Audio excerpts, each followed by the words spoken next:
All right, Mike, we're mass communicating. We're good. All right, fantastic. Well, welcome everybody to our first virtual design specs panel discussion. This is a chance just for us to kind of share some ideas with you, and hopefully you can share some ideas with us. The panel is composed of really our curriculum office. We got Andy Sams from the technology department, Jen Miller, who's our K-8 literacy specialist, Kara Morelos, who is our K-8 math specialist, and Paul Milsicich, who is now going to be pulled into this because he's the new curriculum director as of August 1st next year. So this is Paul's first run with us in the office here as well. So welcome. We're glad that you joined us. A couple of things that we want to start off is just talking a little bit about the purpose of this group. This is just a chance to start some dialogue around the design specifications. We asked that the PLCs share questions that you guys wrestled with, your team wrestled with throughout the last 3 days, and people submitted some questions. A lot of questions, to be honest, were not about the design specs, so we're going to kind of forward those to the admin team. But those that are about the design specs, we're going to talk a little bit, so maybe we can wrestle with them as well. You will not walk away with answers from this, but hopefully we'll have some questions that we can kind of share. Our goal is to try to model how the design specs can be used to help, kind of create or design learning environments as whether we're in plan A, plan B, or plan C this coming fall. The idea is honoring the strategic vision as we look forward. So hopefully you had a chance to look at that strategic vision video. It did talk about emphasizing the 6 competencies from the strategic vision as what we're aiming to nurture in young people. While the design specs were how we're trying to go about creating those learning environments. So the goal ultimately is to nurture those 6 competencies. So I did kind of give a call of action at the end, and I guess I want to reiterate that is anytime in terms of using the design specs, anytime that you feel like whether it's a purchase of a program or even looking at a lesson or an activity, think about how does that particular purchase, whatever it is, or item, utilize the design specs to help all young people develop those competencies that they're talking about in the strategic vision. And when you look at the design specs, one of the things that people did say to us is that they seem kind of broad, they seem kind of nebulous in that sense. And we certainly don't want you to look at those and say, well, we got to memorize these design specs so we have them. The idea is to keep them handy to kind of utilize them. But in general, pick as you read them, pick out what's meaningful for you and for your team. So as a quick example, when you're looking at the design specs and you're creating an activity, so say a lesson for biology class, let's say, for example, you want to ask yourself things like, is there a way that I can have young people work together more? Something as simple as that is honoring the design spec that talks about learning is social, because what we're trying to do is get a chance for young people to interact. So it's just really taking that design spec and helping it to make it more useful for yourself. Just one other simple example, and then I'll kind of throw it out there to this group as well, to the panel, is this, maybe ask, is this activity focused on producing a product, or is there more of an emphasis on young people making sort of connections, seeing relationships, and giving that opportunity to kind of discuss, that what it is that you're talking about, whatever the medium is, whatever curriculum you're talking about. So again, that's a process over product conversation. So let me kind of throw this out to the group in terms of what does those big nebulous design specs, what does that mean to you guys? Well, I can start with math. So our math framework actually really aligns well with the design specs. When you look at developing relationships, well, getting to know your students as mathematical learners, that means having those conversations and facilitating those discussions where you're listening in on their thinking and building off of that. So it's really flipping it from, I'm not just the person giving you knowledge about how to do math. It's you making sense of how to do math. And then I'm building on that. So by designing great experiences for you to build on your mathematical thinking. this is so different than when we were kids, where, I mean, I can think of probably no experiences in my mathematical background where this teacher was asking me about my thinking all the time. It was really about, they were delivering the instruction. You were expected to go do as you were told. You didn't talk. It was that you were compliant and listened to what the teacher told you to do, and that was what a learner was. Well, we really want to flip that around and see teachers and students as equal partners in learning, and that we both have a voice and we both have good ideas and strategies. I mean, I can't tell you how many times students have presented strategies that I would have never thought of, that gave me a great perspective and connections on a concept. So it's that we are partners in learning. Your voice is valued. That's huge. And that's getting to know your learners through, just tasks, not tests, that, and having those conversations while you're interacting with them. Sort of honoring identity through relationships. Yes. Right. So that was a huge one. The other one that you talked about, process versus product. Well, I think about all our areas of our framework are centered on process. So when I look at fluency, it's not memorization of facts, it's strategy. What strategies are you using to help you solve problems? And when I look at computation, it's having those number talks, those rich number talks where everybody's sharing their different perspective on how they looked at a problem, how they solved it, and how can you look at it in another way? And then I think of application, it's working with groups, it's talking out problem solving, STEAM tasks, 3-act tasks, all of that is process, not product. Great. So I'll throw it to literacy now, Jen. Hey, Jen, I have a thought, but I'll wait until after yours. Okay. Yes, I agree with what Kara's saying is so much of what we do in literacy with the workshop model really depends on giving kids choice and voice and making sure that we are building relationships through having conversations about what they like to read, and also letting them see their teacher as a reader and writer. And I think that really helps with building the relationships and honoring identity so that they all feel that their voice matters and that they can contribute. It also humanizes the environment when you're able to really have conversations about what they like, what they're interested in, and those sorts of things. So reading and writing are naturally a process. So that fits in beautifully with the design specs. But what I've learned to value the most is the feedback or the questions that we ask to our students to get them thinking about what they'd like to do differently or how they could make it better or set goals for themselves. So I think the authentic in the moment feedback helps really emphasize the process over just that end product or the right way to do things. Awesome. Oh, I was going to Kara, say go that's ahead, yeah. true for math too. When you're facilitating those discussions, I mean, really with math, we want kids connecting one concept or idea to another, and that's done through conversation, not through a test or doing one exercise. It really is that discussion process, like how do decimals relate to fractions, and how does that relate to percentages, and how are all of these things connected? How are benchmarks of 5 and 10 helping you with multiplication, addition, subtraction, all the way through? Benchmarks of a half and a whole helping you with fractions. So those same ideas, those same processes carry through to multiple concepts in math. And so having those rich discussions are when kids can have those light bulbs go off. And that's really what being a mathematician is connecting those big ideas. You can kind of see too where those design specs, I mean, I can understand, if we were to sort of go content agnostic for a second, right, with math and literacy, but just learning in general, right? I mean, we've got a copy of our district vision document over here, so I'm looking at it. And the mantra at the top of that is Aurora learners future ready, right? And so that idea of future ready, nobody's put up the fence posts around the future yet. So that mantra has a nebulous factor to it as well.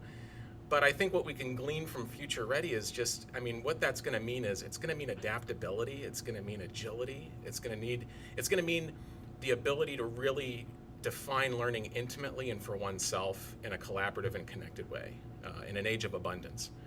And so I think if, one of the things that can hopefully reduce some anxiety that I think that can come with like a crisis of purpose, like, what's my job here?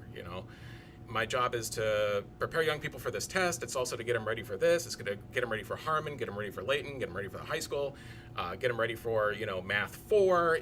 There's all these ideas of what we're after. And you talk to 10 different people, you get 12 different answers as to what are we about. And so hopefully, if we allow ourselves a new lens, and say, hey, maybe what I'm here to do is design learning environments, design situations. And here's some specifications that I can design against. I would just like to pick up right there. I guess I'd like to acknowledge, some of the, maybe it's the anxiety, maybe it's just a struggle, maybe it's frustration. I don't know what it is with taking both the strategic vision and the design specs and translating that to practice, right? What's going on in the classroom, because that's what I've heard a lot at the high school, and we've talked about that. And so I was thinking about that with this question and listening to you guys. When I was a teacher, what would this mean for me? If I'm sitting in, if I was designing the learning environment in a PLC, as our teachers will be doing, what would that look like? And so I was thinking back to when I was at Solon High School, and I was a world history teacher, and I was a AP European history teacher. And, I would, think about the content that I had to teach and the standards and skills, et cetera. But one thing that I always used as a resource, and I think Mike talked about this a little bit, through his science lens, I always had Bloom's taxonomy with me as a resource. Great resource, right? To make sure that when I was designing whatever I was designing for the learners in my classes, that I was hitting on, these different levels of learning. So you build the knowledge and comprehension, and then you have other activities or things that were extensions for evaluation, analysis, and synthesis. To me, I think one easy or practical way to look at this, if we're struggling with taking it from sort of an esoteric form to actual application, is, you don't have to memorize this. You take the design specs, you're looking at the strategic vision, and that is the lens when you're designing your learning environments, when you're working with kids, when you're with your PLCs talking about the next unit. So if we're looking at the design specs and sort of thinking of, these 5 topics, relationships, learning is social, innovation, all those things, it's just a resource. It's a lens where you could say, okay, did we do this in this lesson? Did we do this in this unit? How do we develop, those skills, or increase collaboration, or increase the trust, or the voice, or the choice, or now allow, more connections to be formed, or maybe some inquiry versus delivering content. So I guess that's the way I try to look at it, is how can it be utilized to connect those dots and maybe help us be more comfortable going forward. And I think we don't want to get tripped up with all the, the verbiage or whatever behind there. You do want to, be able to, like you said, Paul, reference it and then decide kind of what that means to you. So as an example, when we talk about nurturing innovation, you need to kind of think about, what does innovation mean to you, and overarching, what is that all about? We talk about innovation, at least I do, and looking at things a little differently. Like you try to look at them and bend them, and you can break them in terms of these ideas and put them together and build new ideas from there. So you're blending ideas from, I don't know, the example that I gave on the strategic vision with the starlings that flock, and this idea of design specifications that they were ingrained in them, genetically ingrained to help them fly, and how we can use these design specs for us individually to kind of simplify things so that we can, again, come together and look at these as as specifications for building lessons and things like that. So that was kind of one example of that, in being maybe a little thinking of things differently. So innovative doesn't necessarily mean, technology or anything like that. Innovative means like doing something differently. And a lot of times to nurture innovation, all we have to do is help kids to really stretch themselves, kind of go through that productive struggle a little bit more. And that's that balance between productive and unproductive struggle, the whole, zone of proximal development, that sort of thing, like Gatsby stuff. But that idea goes a long way for nurturing innovation. So again, that design spec, that's something what I've kind of simplified that for my understanding of what that design spec means for me in terms of my, if I were in the classroom in that sense. Well, and that's exactly what I think for math. The standard of mathematical practice number one is perseverance. Really, kids have to be able to work through productive struggle as a mathematician. I mean, that's really what it is. I mean, we want to create a culture in our classroom where it's okay to be wrong almost more than it is to be okay to be right, because that's how we have innovators, right? They're not afraid to fail over and over again and persist through until they discover more and more patterns. They collaborate with others, they get new perspective. I mean, I've read like 3 articles this week about mathematicians who've made new discoveries based on what somebody else started years ago. And then they brought in their new perspective, and then in a week solved something that for years stumped many people. But it's because of that collaboration that we were able to move forward. So back to learning is social too then. These keep coming back. Yeah, the learning is social is huge for math. One of my favorite books that I've read recently by Paul Lockhart is, he says, math is the art of explanation. And so in our classrooms, creating a place where kids can debate and talk about math is critical. And so when you're thinking about designing your classroom for next year, think about what talk moves am I giving students so they can verbalize their thinking about math. And whether I'm a shy student or a very outgoing student, how am I going to create situations where everybody feels comfortable to talk about math? Because it's through that process that we deepen our understanding. So it's really an important component, those group tasks, just those debate components that we put into our number talks or stand-in talks or however you want to do it in smaller, there's 100 different ways to do it, but it's just getting kids talking about math. I love what you say there, and I think it resonated as I was reading through the chat with Vic Torres, who's listening and was talking, Karis, particularly about some of the things you were talking about. That idea, looking at the design specs as a way or an instrument, a conduit for creating learning environments that are joyful, right? Like if learning, like knowing how to learn, and again, we're distinguishing knowing how to learn versus being good at knowing how to be taught as two fundamentally different things. But knowing how to learn is a very intrinsic, passion-driven thing. I mean, mindset factors into that, ownership factors into that, tenacity, interest in these things. And I think when we consider the idea, regardless of our content area, we can make learning joyful through art, as well as chemistry, as well as pick any content area. The thing that's really kind of cool about our vision that I'm excited about is a design class. I co-facilitate a design course at the high school, and it's the specifications, creating such learning environments where young people can practice and we can nurture them in these skills is content agnostic, right? The content can be a backdrop. Of course, our knowledge, our specialization just exudes as we work with young people and we get to know young people as people, but just the general applicability of it, and also the excitement of, man, I'm gonna design learning environments that are joyful, that we can actually go deep with things. That's exciting. That's exciting. And when you talk about going deep with things, Andy, I think to me it addresses one of the design specs we haven't talked about yet, which is going beyond points and grades. When we're talking about, that particular design spec, and you read it through, a lot of it is all about motivation, and particularly, intrinsic motivation, and this opportunity to provide that, be more deliberate in providing those ideas to build off of, allow kids to go, young people to go a little bit deeper in that. It empowers them more so than our fallback on, they need to have the right carrots, they need to have the right sticks, or else they're not going to learn. that sort of thing. And I think we experienced that a little bit more this spring.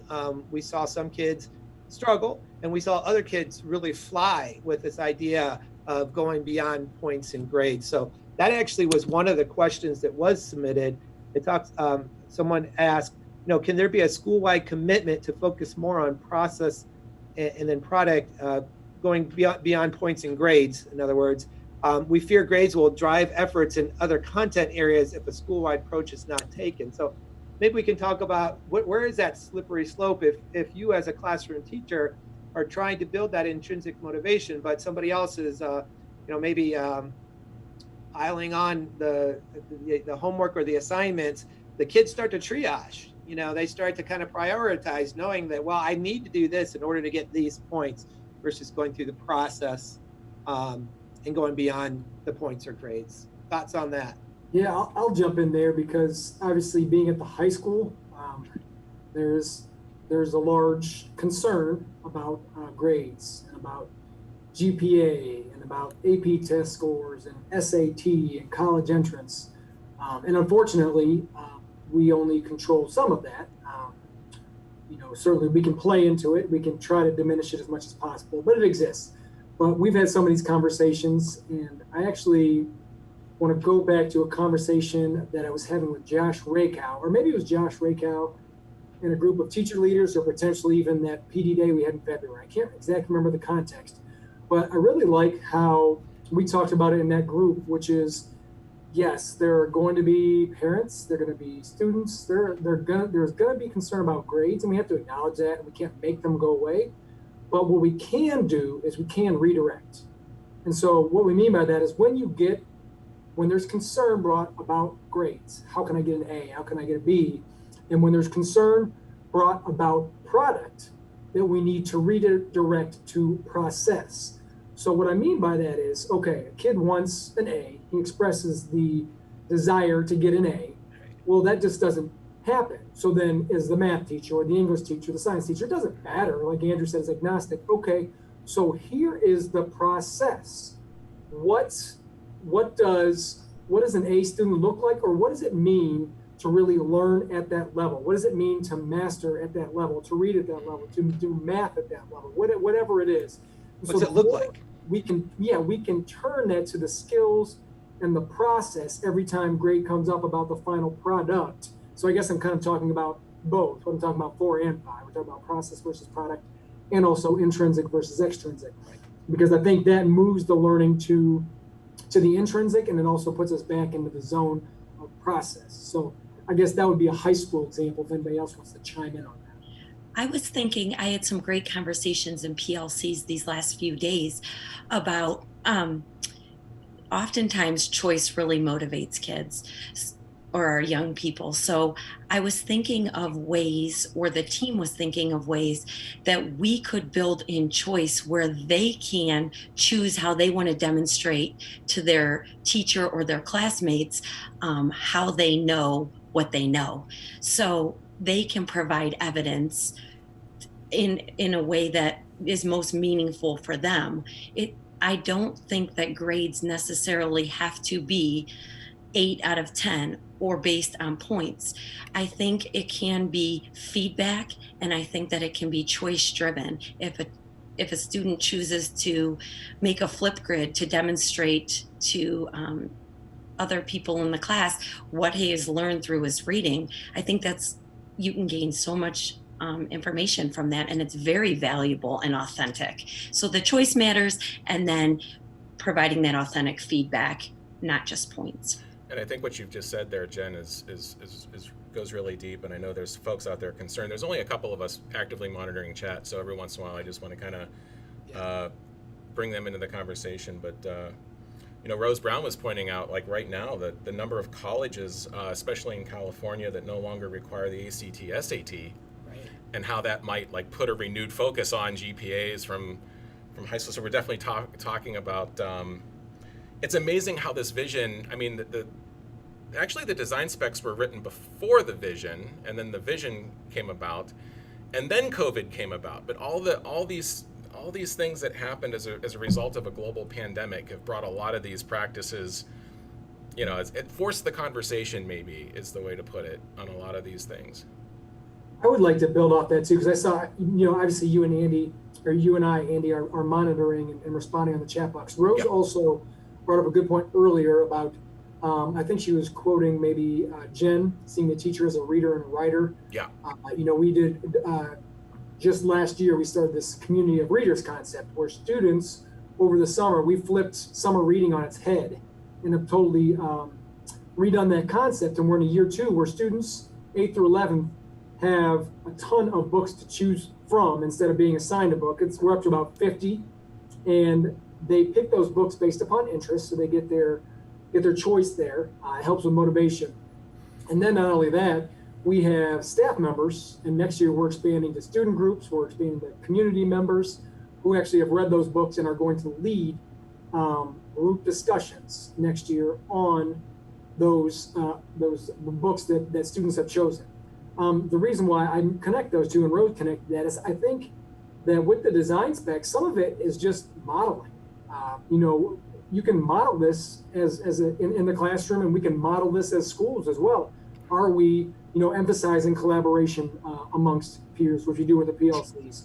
Are teachers showing themselves as learners, their own intrinsic motivation? I'm not here because I'm getting paid. Certainly, that's an extrinsic motivation. We all need to be paid. We all need our jobs and benefits, but is it our passion? Am I sharing my interests in what I'm reading and what I'm learning and how I'm struggling and how I'm making connections and helping, and making connections with kids while we're doing this? So I think there's a certain element of living this and being comfortable with the strategic vision and the design specs and just modeling it and immersing yourself with your students as well. And I was going to jump in for math. I think the problem with grades in mathematics is so much that kids equate their mathematical identity with their grade.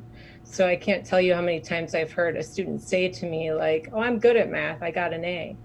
Or "I'm not so good at math, I got a D or a C." So they immediately associate their identity as a learner and a mathematician with whatever was assigned to them, which was this letter grade.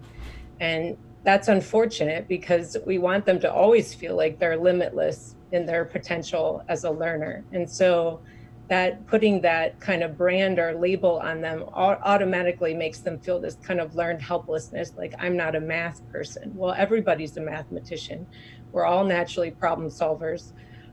We all, migrate towards puzzles and trying to figure things out. We all have curiosities, and that's really what math should be about, looking for patterns, posing a question, being curious about something. So you talk about student choice, Jen. I mean, that's exactly, there's Tracy Zager puts out Drop Everything in Math. I love it. She talks about her daughter just being obsessed with the tile floor pattern when she went on bathroom breaks from class, and that she was investigating this growing pattern, which actually had a lot of really higher level mathematical concepts she was accessing, but she had to run back to class and do a worksheet. That was really mindless when she was very curious about this growing pattern. So she ended up going back with her mother after school and working this out and doing this visual model. But so the point is, if we create spaces for that in our classroom for kids to investigate their mathematical curiosities and make that a norm, so much learning happens just naturally through their interests that we don't have to impose on them and say, now it's time to learn this.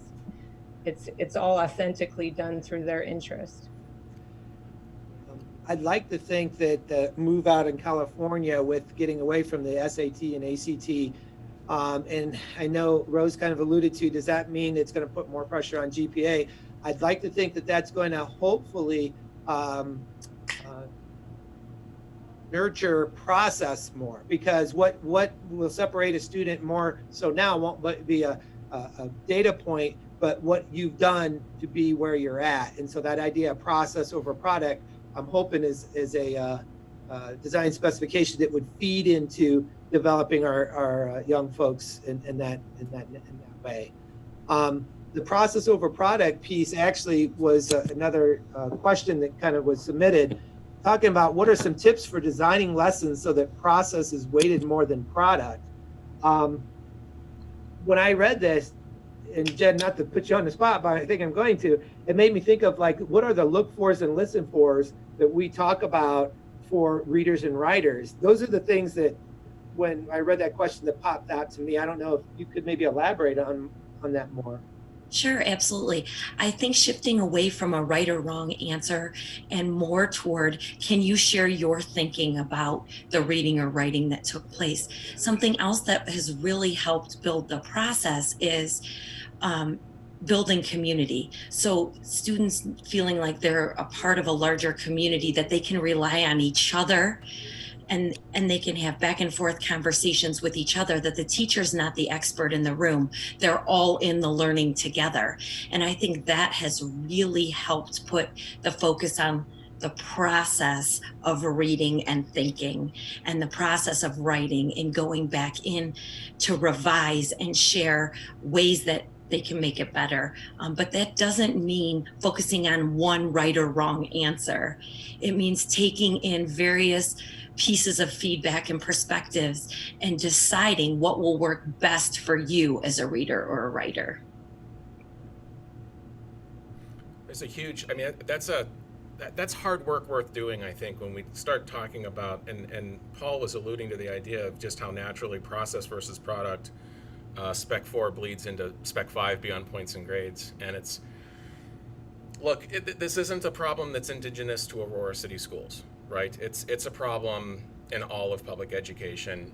It's a bigger problem, I would argue, with districts in the demographic of Aurora City Schools, where young people accept very deeply into like a very personal aspect of who they are as a person, their grades. Their grades become an identifier as the years go on. It goes very deeply with them, and to watch the effect that something like grades has on young people who have been in an environment where grading is a thing for an extended period of time is frankly hard to watch. But it's hard to watch in a lot of schools, not just ours, right? But that idea of separating out, like even going to the point, learning being joyful. We had a learner in one of the courses that I was facilitating at the high school who pretty much just did nothing. I mean, that's the choice they made, was just, and we had discussions and great kid, very personable. I think they're going to be a really great salesperson at some point. But they just never really engaged, didn't do anything. And then of course, when you look in the other classes, they're not doing anything in the other classes either. But so concerned were they that they had this idea that, well, you think I'm one of those kids, or you think I'm a bad kid because of my grades. And it's like, no, your grades have nothing to do with who you are as a person. I need you to, understand that's, that's really how it's seen. But man, the depth at which grades goes in their own identity is interesting and unhealthy. I'm trying to redirect in my own home with my own children. Hey, how was your day at school today? Oh, it was awesome. I got an A on my social studies test. And I try to redirect with, well, what did you learn about yourself as a learner today? Because I find oftentimes that then when she comes home and the grades didn't go so well, it promotes this idea that she's afraid to take a risk, or she's afraid to fail. And I know as an adult learner, I do best when I can make a mistake, learn from my mistakes, reflect on my mistakes, but I certainly can't be afraid to fail when I'm learning. So I just kind of keep trying to redirect the focus on, what did you learn about yourself as a learner? And sometimes I love that reflection, Jen, because I think that so much of our childhood was ingrained in us, like, get the right answer for math and do it fast, and then you're great at math. And it's if you talk to a lot of people in higher level mathematics, they say, I was a slow thinker. I took forever. I couldn't do a time fact test. I couldn't memorize my facts. And these are brilliant mathematicians because they think deeply and they're trying to make all of those connections, and that takes time. So we have to get rid of this preconceived notion that we have to be fast and get a right answer. And so really celebrating those mistakes in our classroom and making that a really, focal point, like, oh, that's an awesome one to talk about. Let's talk about this. Where's the mistake? Why? What do we learn from it is huge. And that's really a part of being a mathematician. That's awesome. It's interesting to hear you guys talk about that because it makes me think of actually two things, two books, two connections. First of which would be Carol Dweck's Mindset, just the language that you're talking about, and then Ron Richard, Creating Cultures of Thinking, has a whole chapter on language used. And I think it's actually somebody put that question in as well, submitted that question about mindset, how we establish that mindset. So I do think those are a couple models, a couple ways that we can approach this, but just thinking about the words that we're using in the classroom and moving it more towards, like you talked about, taking risks and what did you learn and what was the approach you took. And if you worked hard and you still got a B, that's okay. And, highlighting mistakes that are made in class so that we can all learn from those. I think those are all mindset approaches, and there's a lot of different strategies to do it. But I think if we use those sort of resources and strategies, that will help with the process over product and the intrinsic, and helping with that growth mindset versus the fixed mindset. And I have to get an A. And Brian Capone put that up there about identity, and Andrew talked about it. It's almost like if you have that fixed mindset, your identity is completely attached to that grade or to that product versus the process. And that's not going to be easy. Somebody else mentioned, I think Nicola mentioned, might be easier for us as educators than kids and parents. Yeah, I do think that. And I do think that our kids who have gotten good at school and are used to, understanding how to, learn the content and get the A in the test, and they're good with that. That's not easy. This is going to take time. And I think that mindset work is going to be really key. I think when I was hearing you talk there, Paul, one of the things that came to mind is just like sort of like a potential entry point to the design specs, right? And so when we talk about word choice and we talk about vernacular and sort of just questioning the form, that sometimes we've done something according to a process for so long that it's not even natural to question it anymore. So maybe one of the ways, an entry point into the design specs, I mean, the design specifications only make sense for somebody who's going to design something, right? If I'm not a designer, why do I need specifications? So maybe one of those first lens changes and also changing some vernacular is, instead of looking at like, how am I going to teach empathy? Or how am I going to cover mindset, right? Redirect that to what kind of a learning environment am I going to design that allow kids to discover empathy? You're right. What am I going to design? What situation am I going to design where a young person can make these connections, these discoveries? And so, even starting from a place like that is something that could be an entry point into making, going back to the very initial thing, is making these specifications less nebulous. If I'm looking at if my intent is to design, these specifications might connect in that way. I have to just throw in something really quickly. I'm going to brag about our 12th grade English teachers really quickly. I know Rose is on here. They just gave an example of this kind of design thinking. They were attacking that question yesterday and today of, looking at the design specs, what fits and what doesn't. So they used to have a unit with an assigned play, seek, that and Rose will probably correct me if I get this wrong and exactly how I explain this, and she's on there and she can, Rose, so feel free. But it was about teaching students about tone, I believe. And they've actually moved away from that because it was an assigned book, it was hard to get. And next year, all 12th grade students will be having a choice unit, sort of a reading, writing workshop, literary circle choice unit they're looking at maybe 11 to 12 books that they're going to try to recommend different reading levels that are tackling racial injustice. So you just talked about empathy, and some of those things in the, there could be in the design specs, they also could be in a strategic vision, But I think that's a great example of what we're talking about, and a really concrete example. Does that fit the strategic vision and design specs, or is there something else that we can do to develop and help with connections and help with empathy? And I just thought that was a great example. Is that going to be risky? Yes, it's going to be risky. But the readings and the discussions and the connections and what they're going to be doing and how they're going to be building, resiliency and innovation and some of these other things, and building compassion and empathy while they're doing these readings and discussing them are very, number one, defendable, and number two, just very powerful. So I thought you made me think of that, Anthony. You talked about designing against the specs and some of the things that we can do. Penny Kittle and Kelly Gallagher would be proud to hear some of those things going on here at AHS with that. One of the questions, and this wasn't exactly about design specs, but one of the questions submitted, and I'm going to kind of twist it a little bit, talked about concern for meeting needs of, students on an IEP.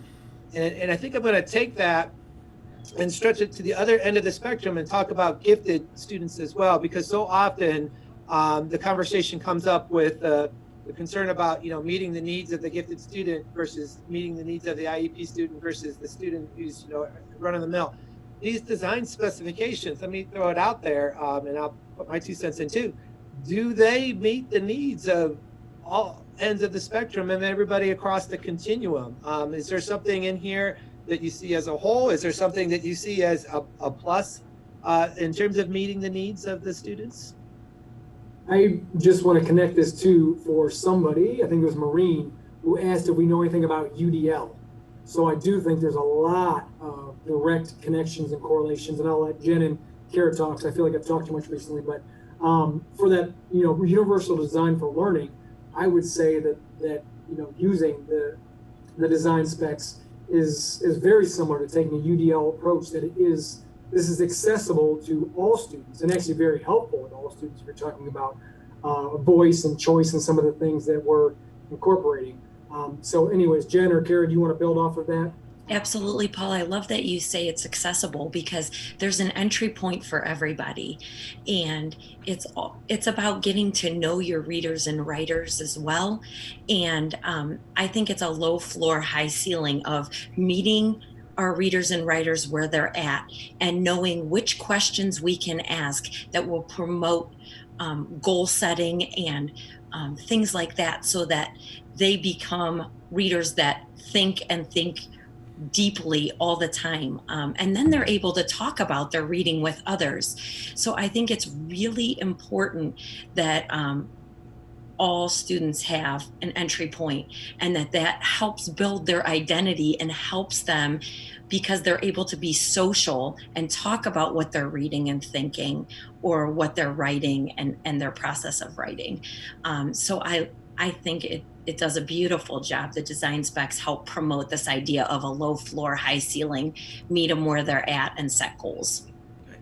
And just to talk about that low floor, high ceiling piece, talking about the low floor is that entry point that you're saying that people can come in no matter where they're at. But the high ceiling is those kids can really take off, and it doesn't have to be necessarily the gifted. Certainly that has that opportunity, but it can be a kid who's really into something, and you've just really hit a nerve, and they really excel, or they know a lot about history or something like that, World War II. There's that population of student out there that really allows them to hit that high ceiling, I guess you're alluding to. Absolutely. And it's the same with tests and math. For low floor, high ceiling, I've actually seen in my own classroom with a lot of students that struggled more with computational type math. They have these spatial skills and ways to look at things in a STEAM task that they become the leader, suddenly, and how empowering for their identity as a mathematician then to have that opportunity to be the leader, whereas someone in another area, maybe they're more, they struggle and have to persevere. So I think that it absolutely applies to math. As far as UDL, when I think of UDL, I think of voice and choice for students. And so we talked about that. The design specs is really about students taking ownership of their learning, being able to show learning in multiple facets. So it absolutely aligns with UDL. So I am going to throw something out there to you guys that Shannon Gagel just typed. So we were talking about the floor ceiling, so I thought I would just bring this up. So she said, as long as the low floor entry point doesn't take away from the aha moment from our gifted high achieving population. So bringing up that concern about, the inquiry allowing students that opportunity to make connections. So let's talk more about that. Do you have a reaction to that, or how would you like to elaborate on the floor ceiling concept? I think that goes to one of the risks, right? I mean, anytime we are designing something, listen, we can pour over a lot of district websites out there, and I don't think we're going to see very many of them sporting a vision like the one that we have, or design specifications like the ones that we're talking about, right? I think we're doing some pretty interesting things here. I think Aurora City Schools is uniquely poised to do some really interesting things that other districts might not be able to. We have a lot of talent, right? And so one of the risks in designing something is we're gonna put something out there, and we might very well see that the first initial attempt at designing something will have a weakness. It could be similar to the one that Shannon's describing, and I think somewhere along the line it has to be understood that that's okay. That we're gonna try things. And innovation doesn't come without risk. I mean, we're gonna try things and they're gonna fall short. Maybe we have a learning environment where we are marginalizing gifted students. Identifying that, having real conversations about that, and then reiterating the design, I think, is part of our process. It's not specific to what Shannon's saying, but I mean, anytime you try anything new, you introduce countless risks, right? Sometimes we're so afraid that a young person is going to miss a concept or an idea that we end up over scaffolding. And we end up, I think, stealing that. I think what Shannon might be alluding to a little bit is that aha moment, that oh my gosh type of thing. Sometimes when we walk in and say, the goal of the day, or what you should be getting out of this, or whatever, we're telling a kid what they should learn or what they should understand. A young person. I apologize for saying kids so much, but I don't remember if it was Robert Kapinski or Dan Meyer, but they talked about, for those of you who are Star Wars fans out there, can you imagine if at the beginning of Star Wars they talked about, by the way, you're going to find out that Darth Vader is Luke's father, and so don't be too stunned or too surprised about that. But that's important to know in this story, that Darth Vader and Luke are tied together. And if that is told in the beginning, you miss the opportunity for that, oh my gosh, that aha moment, that really connection to the learning that's going on. So we have to, when we're designing activities and lessons, again, I think kind of what Shannon was alluding to, low floor is talking about entry points, but it doesn't mean over scaffolding or telling answers to people. You don't want to take away that connection and that they can see in their learning. You'll take away that aha moment that they'll be energized and excited to be learning from. Yeah, I absolutely agree. I mean, there's been so much brain research on this too, that we know in that moment of, where you're kind of struggling through and figuring out. I actually get mad at Andy sometimes because I'll ask him something and then I'm like, I know, I have to go figure it out myself. And then I'll go figure out, and he's like, see, now you'll never forget it. And he's so right. It's more powerful for me to go through that process of struggle and get over that point where you want to throw in the towel, you want to give up, and you want someone to tell you the answer. But then you're taking away that formation of a connection in the brain where actually learning is happening and growth is happening. So as tempting as that is as a teacher, sometimes we feel like we're helping them. And I've been caught myself. Like I've done it myself. I have to consciously think about it sometimes, because you want to jump in and have this conversation and you feel like you're helping them by showing them. And then you realize, well, I didn't help them at all because I just showed them my process and I didn't help them make sense of their process. So, I mean, I think about when I was a kid, I had this art teacher that whenever you went up to ask him a question, he would, he'd say, oh, I'm having trouble working, we're doing self-portraits, working on the nose or something. And all of a sudden he'd be drawing it for you and he'd finish the rest of your project and you'd get an A, but you didn't feel any ownership over it. I felt like, oh, well, he did it. I don't really feel like an artist because, he got the A. So we have to be really careful about jumping in too soon. And there's all different levels of that gets to knowing the student and knowing what their level of frustration is and where to scaffold and when. But we do really need to work on that, not doing too much, not leading them to the water, So. And I think that makes me think of, instead of us delivering the content or delivering what kids should think, we need to provide opportunities where they're discovering on their own and they're sharing their thinking and coming up with their own connections and moments that have been meaningful for them in their journey. So it goes back to that idea of a shift from curriculum delivery to igniting and sparking, discovering curiosity. And I think that's when those aha moments really, come into play for kids. There's a lot of things that's kind of converging on that too, right? Because even if COVID weren't a thing, just living in an age of abundance, man, that it still messes with my head, my daughter the other day discovered Bob Ross, right? And so she did this painting and she brings it to me. And I'm like, wow, where did you learn? She goes, well, there's this guy that has a YouTube channel. His name's Bob Ross. And, I broke her heart when I probably shouldn't have told her, but, he's dead, the videos you're watching are from like 1987. But anyway, the bigger picture to that is nobody learns in isolation, right? And in an age of abundance, there's no such thing as Andrew or anybody going off and learning something by themselves.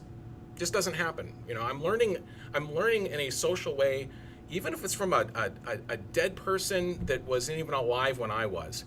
And I think it's an amazing time to be a learner if learning is seen in that context.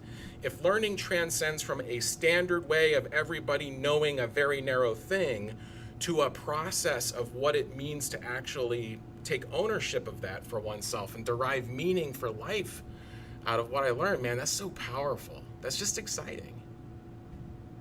And like jumping on that age of abundance, more than ever, our students need to be critical consumers. They have information coming at them left and right more than we ever did. And I've been taking a grad class and I just was thinking about we're doing educational research and reading it. And I thought of how much research I've read in the past where I just kind of took it, like spoon fed to me, like, oh, they did that research, it must be so.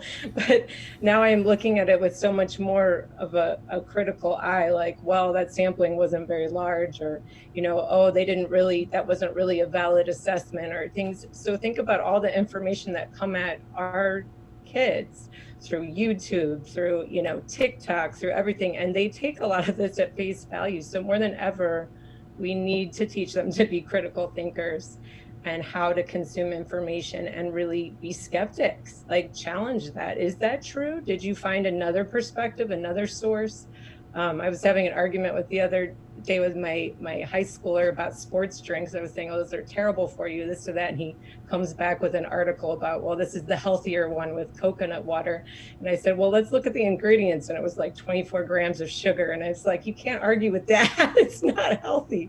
So it was just like, I can find an article to defend any point, but I have to look at multiple perspectives. I have to be a critical consumer. And that's what we want for our students in the classroom to be, with math ideas.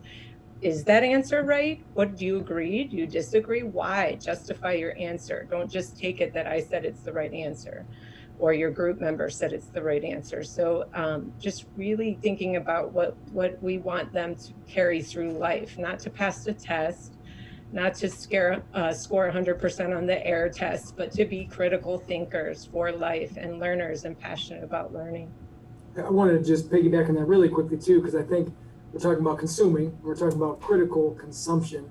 But I think if you look at the specs and you look at innovation, I think one thing that we can do is design those opportunities for creation, not just consumption. And I see those opportunities all the time in school. I see them with my own kids where, okay, so you're watching YouTube or you're doing whatever on technology or you're reading that, but let's move beyond that. Where are the opportunities to actually then use that and create, like I think somebody mentioned earlier, a Flipgrid video or a presentation or a movie or skit or whatever, it doesn't matter, which also connects to UDL. It also connects to that choice in, you know, creating that the outcome or the process. I think there's a lot of connections there, but I think a big part of innovation is just opportunity to go beyond consumption to creation.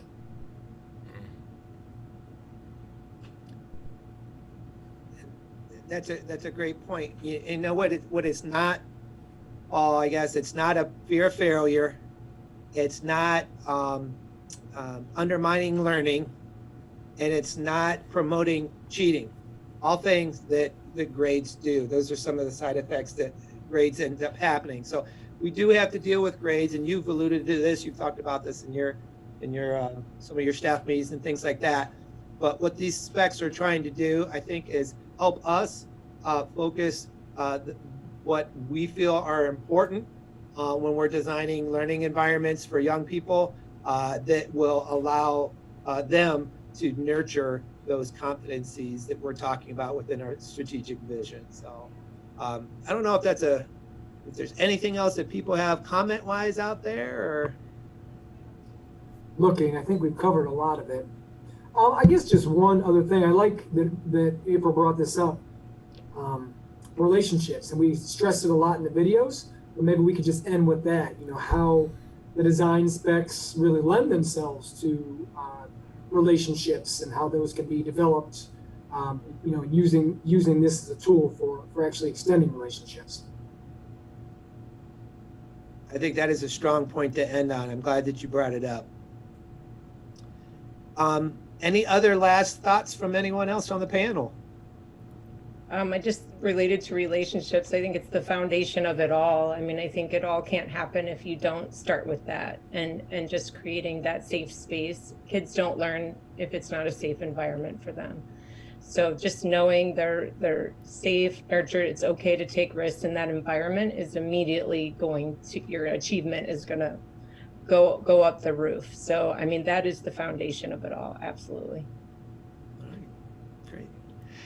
All right, well, you know, obviously we didn't come up with any answers, but certainly we do a lot of this in the curriculum office, which is bounce ideas, rustle things with each other. We're pretty civil in this particular session, probably because people maybe are watching, not sure still, but sometimes it can get, you know, kind of dirty and ugly, and it's all right, you know, because in the end, I think what we're doing is trying to push each other and feel have a better and deeper understanding of where we're going. So hopefully you can take some of these ideas and do the same thing with your PLCs. Talk about the design specs and what does it mean for each of you and your team. And as you do that, I think that the only thing that we can do from that is help young people become better learners. So imagine that, you know, Aurora learners, you know, future ready. So thanks for taking the time to listen, and we'll see everyone tomorrow here in the buildings. Hey, thanks, guys. It's awesome. Are we off? Is it cut?